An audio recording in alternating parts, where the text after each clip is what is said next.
श्रीरामपूर शहर police station हद्दीतील वाढती मोटार वाहन चोरी तसेच वाहतुकीची अनियमितता याला प्रतिबंध करण्यासाठी आज रोजी शिवाजी चौकात अचानकपणे नाकाबंदी राबवण्यात आली। नाकाबंदी दरम्यान विना नंबर प्लेटची वाहने ताब्यात घेण्यात आली। तसेच काळ्या फिल्म लावलेल्या ज्या गाड्या आहेत त्यांच्या काळ्या फिल्म काढून त्यांच्यावर दंडात्मक कारवाई करण्यात येत आहे आणि जी इतर वाहतूक अनियमितता करणाऱ्या वाहनांवर पण दंडात्मक कारवाई करण्यात येत आहे। आत्तापर्यंत एकूण 25 वाहने ताब्यात घेण्यात आलेले आहेत। तसेच 35 वाहनांवर दंडात्मक कारवाई करण्यात आलेली आहे। पुढील कारवाई चालू आहे। आता जो पोलीस अधीक्षक सोनाली यांची भेट झाली त्यानंतर गुन्हेगारीला एक वचक बसवणारे कठोर कारवाईचे संकेत मिळाले होते। त्या संकेताच्या पार्श्वभूमीवर कारवाई करण्यात आली।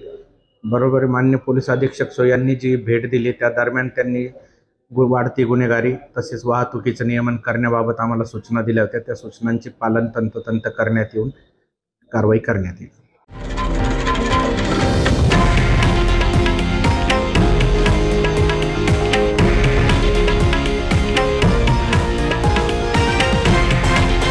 हे आहे देशातील नंबर 1 न्यूज नेटवर्क आणि आपण पाहत आहात TV9 मराठी, एकमेव।